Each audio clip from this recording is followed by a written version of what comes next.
আসসালামু আলাইকুম এভরিওয়ান। আজকে আমি আপনাদেরকে এই আকর্ষণীয় চাটনিটি বানিয়ে দেখাবো। তো চলুন শুরু করা যাক।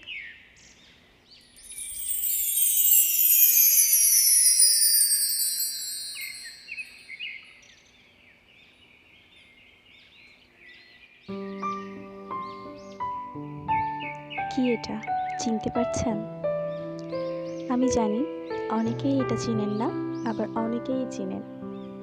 আবার চিনলেও অঞ্চল বিশেষ আলাদা আলাদা নামে এটা পরিচিত। তো আমরা যারা দক্ষিণ পূর্ব অঞ্চলে বসবাস করি বা খুলনা অঞ্চলে বসবাস করি, তারা এগুলোকে আমরা টক ফুল বা আমের মধু নামে চিনে থাকি। আবার ইংরেজিতে এর নাম হয় রোজেলা। তো এটা রোজেলা নামেও অনেকেই চিনে থাকেন। সবাই রোজেলা নামেই চিনবেন বলে আমি আশা করছি।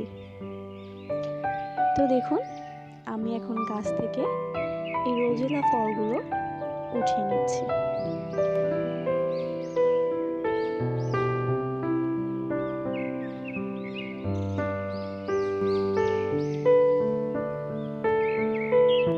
তো গাছ থেকে উঠানো ফলগুলো আমার এতটুকু, এবং আমি ফ্রিজে কিছু রোজেলা ফল রেখেছিলাম। তো সেগুলো এখন আমি ফ্রিজ থেকে বের করে নিচ্ছি।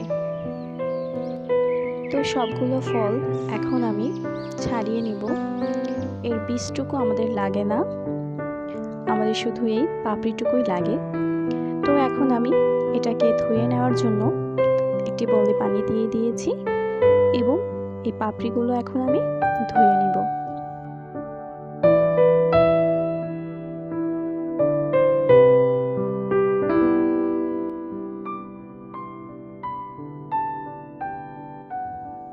দেখুন, এগুলো দেখতেই কতটা আকর্ষণীয় দেখাচ্ছে। এটা আসলেই আকর্ষণীয় একটা ফল, এবং এর ফ্লেভারটা আমার কাছে খুবই ভালো লাগে। তো চলুন এখন এটা প্রসেসিং করি। তো এই চাটনিটি বানানোর জন্য আমরা একটি বলে তেল নিয়ে নিয়েছি, সরিষার তেল, এবং সেখানে দিয়ে দিয়েছি কিছু শাহি জিরা এবং একটি শুকনা মরিচ এবং 2 টুকরা রসুনের কোয়া। তো এগুলা যখন আমার ভালোভাবে জাল হয়ে যাবে, সবগুলো ফুটে আসবে, তখন আমরা রোজেলা ফুলের পাপড়িগুলো ঢেলে দিব। তো দেখুন, এটাকে আমরা ঢেলে দিয়েছি এবং এটাকে এখন ভালোভাবে নাড়ছি।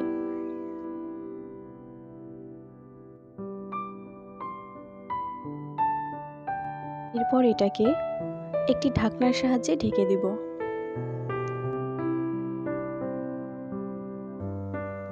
তো দেখুন, ঢাকনাটা কিছুক্ষণ পরে উঠিয়েছি।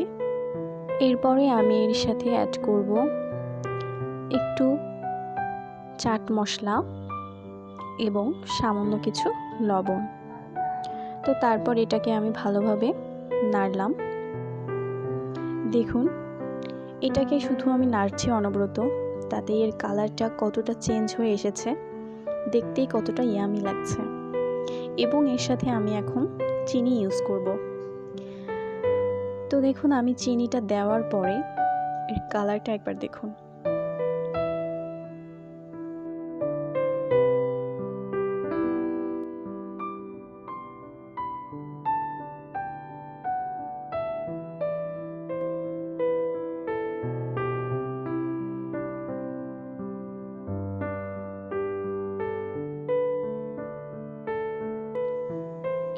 অসম্ভব সুন্দর একটি কালার। এটাই রোজেলা ফুলের আসল বৈশিষ্ট্য, যে কালারটা এত সুন্দর হয়। তো এভাবে নাড়তে নাড়তে যখন দেখবেন আচারটা প্যানের গায়ে লেগে আসছে, তখনই বুঝবেন যে আচারটা হয়ে গেছে। তো হয়ে গেল রোজেলা ফলের চাটনি। এটা দেখতেও যতটা ইয়ামি, খেতেও কিন্তু অনেক ইয়ামি। তো অবশ্যই বাসায় একবার ট্রাই করবেন। কিন্তু এখন যেহেতু শীতের মৌসুম, অ্যাভেলেবেল বাজারে পাওয়া যাচ্ছে। ধন্যবাদ সবাইকে সাথে থাকার জন্য। Thanks for watching.